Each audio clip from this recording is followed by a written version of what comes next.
semua orang tahu Ruben Amorim memiliki tugas terberat. Ia bangkit dari keterpurukan masa kejayaan Erik ten Hag yang sejujurnya tidak sesuai harapan. Ruben Amorim kini menghadapi tantangan nyata karena ia mencoba menanamkan gaya permainannya sendiri pada para pemain. Amorim telah menjelaskan bahwa ini adalah fokus utamanya. Ini tentang keuntungan jangka panjang, bukan kemenangan jangka pendek. Dan itu adalah pendekatan yang tepat. Namun, hal itu juga menciptakan skenario aneh di mana musim saat ini terasa sedikit kacau. Hal ini sendiri bisa berbahaya, dan itu bukan salahnya, tetapi berisiko membuat penggemar mulai kurang peduli dengan hasil yang terlihat di tengah keributan harga tiket yang sedang berlangsung. Bagaimana Amorim memperbaiki hal ini agak tidak jelas, karena tidak ada yang ingin melihatnya mengambil jalan pintas dan mengabaikan filosofinya untuk mengejar hasil. Mungkin itu hanya mengharuskan timnya, para pemain untuk menunjukkan fokus ekstra dalam menyampaikan setiap detail yang ia sampaikan kepada mereka, dan percaya bahwa hasil akan mengikuti. Pertandingan yang harus dimenangkan dapat menambah fokus. Sedikit bantuan dapat segera datang, dengan jadwal pertandingan United yang menyediakan sesuatu bagi tim untuk benar-benar membuat mereka fokus perempat final sistem gugur. Manchester United bertandang ke Tottenham akhir bulan ini di Piala Carabao. Pertandingan sistem gugur yang harus dimenangkan atau tidak sama sekali.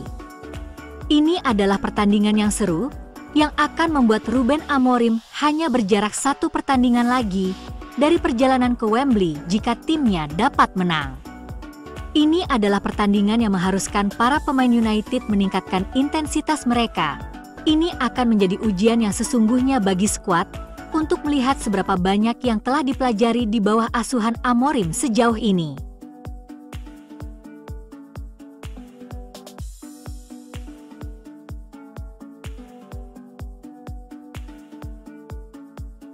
MU telah kebobolan 3 gol dari bola mati dalam 2 pertandingan terakhir mereka, dan masalah ini perlu ditangani. Mantan bek Manchester United, Phil Jones, telah membuat awal yang kuat untuk bekerja sebagai pakar, dan analisisnya untuk gol pertama Nottingham Forest di akhir pekan itu sederhana tetapi tepat.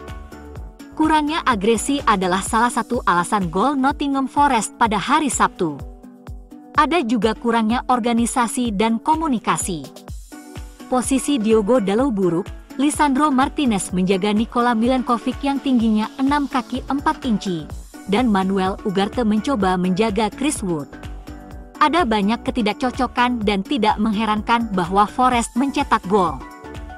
Kedua gol Arsenal dalam kemenangan 2-0 mereka atas United di The Emirates berasal dari tendangan sudut.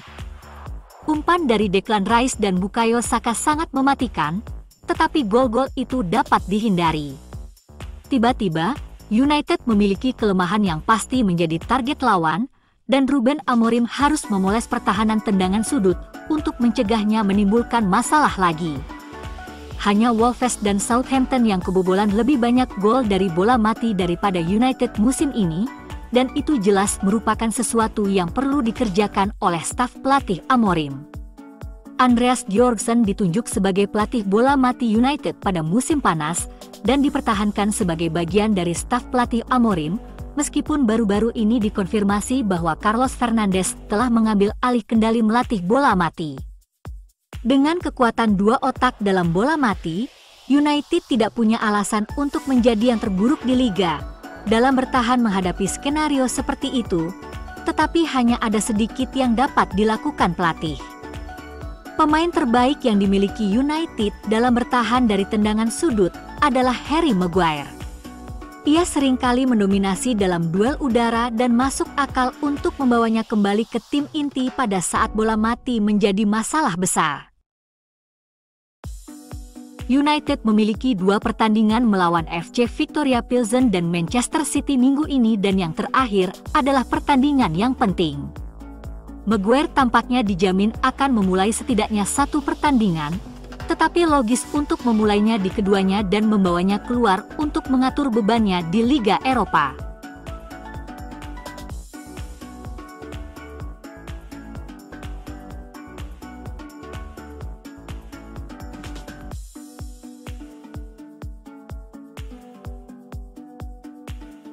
para petinggi Manchester United akan mengandalkan Christopher Fifel untuk menyusun rencana untuk bursa transfer Januari mendatang setelah pemecatan Dan Ashworth sebagai direktur olahraga klub. David Ornstein menyatakan bahwa Fifel akan sangat terlibat dalam bisnis musim dingin apapun atas nama Setan Merah. Ia bahkan bisa bertahan di musim panas, Ornstein telah mengisyaratkan.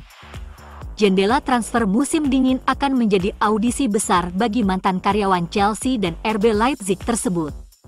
Laporan seputar pemecatan Ashworth menunjukkan bahwa dia tidak terlalu bersemangat untuk mendatangkan Ruben Amorim ke pucuk pimpinan Old Trafford, dengan yang lain menjadi target sebagai gantinya. Dan itu membuatnya berselisih dengan sesama anggota Dewan Direksi, Omar Berrada dan Dave Brailsford. United hanya meraih 19 poin dari 15 pertandingan, yang membuat mereka berada di jalur untuk mencatat finish terburuk mereka di Liga Primer. Ini adalah skenario lain yang membuat pemilik Ineos murka terkait keputusan mereka, terutama setelah menghabiskan hampir 200 juta pound di musim panas. Dan meskipun Fifel dapat melakukan pekerjaan yang luar biasa pada bulan Januari, pengejaran mereka terhadap Ashworth hanya untuk membuatnya pergi, merupakan indikasi di mana United benar-benar kacau balau.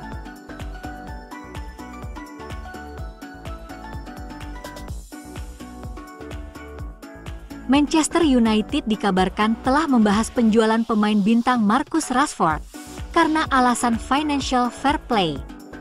Tahun ini merupakan tahun yang sulit bagi Rashford, yang penampilannya telah jauh menurun dari apa yang kita semua tahu, dan mungkin ini bukan saat yang buruk untuk berpikir tentang menerima tawaran untuk pemain internasional Inggris tersebut.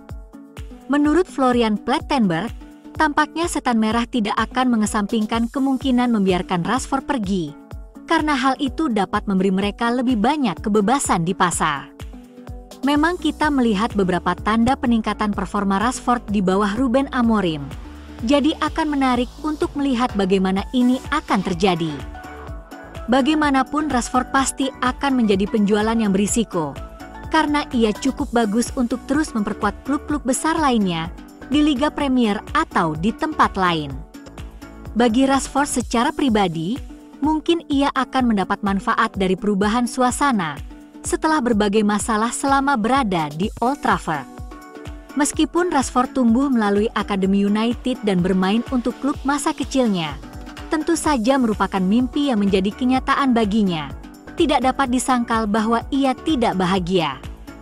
Rashford mungkin sedang berjuang untuk menemukan motivasi yang sama seperti dulu, dan mungkin inilah saatnya baginya untuk mencoba sesuatu yang berbeda, untuk mengembalikan karirnya ke jalur yang benar. Tim utama Manchester United mungkin akan melalui fase transisi lain musim ini di bawah manajemen baru. Tetapi seperti biasa, akademi berkembang pesat meski datang melalui masa pinjaman. Joe Hugill mempelajari kerasnya permainan di League One yang penuh dengan permainan fisik bersama Wigan Athletic. RHYS Bennett tampil mengesankan di Fleetwood Town. Eli Harrison tidak jauh tertinggal di Chester. Tetapi prospek paling menarik dalam diri Radek Vitek telah memenuhi namanya. Vitek pindah ke klub Bundesliga Austria, BW Linz, pada musim panas, dan ia segera menjadi pilihan pertama yang tak terbantahkan. Vitek telah menjadi prospek yang sangat diunggulkan di akademi karena tubuhnya yang mengesankan. Kemampuan bermain bola yang sangat bagus, dan refleks yang brilian. Ia juga memulai dengan baik di BW Linz dan melanjutkan awal tersebut dengan sukses di mana ia menjadi penjaga gawang untuk beberapa kemenangan besar BW Linz, termasuk kemenangan derby melawan LASK. Cedera yang dialami Vitek menghentikan awal yang mengesankannya, tetapi begitu ia fit, ia langsung kembali ke posisi kesebelasan pertama dan melanjutkan permainannya. Ia adalah kandidat pemain terbaik pertandingan melawan Wolfsberger, dan penampilannya yang luar biasa dalam menghentikan tembakan di awal Desember membuat BW Linz meraih kemenangan tandang yang terkenal di Rapid Wien.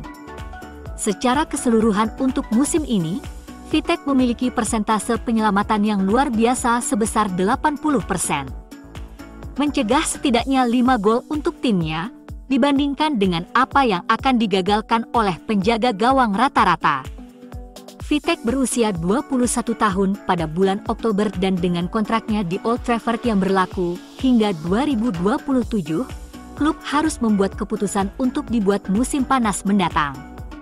Ia telah menunjukkan bahwa ia siap bermain reguler di tim utama melawan beberapa tim papan atas seperti RB Salzburg, misalnya. MU akan mencapai persimpangan, di mana harus memilih antara Onana atau Vitek.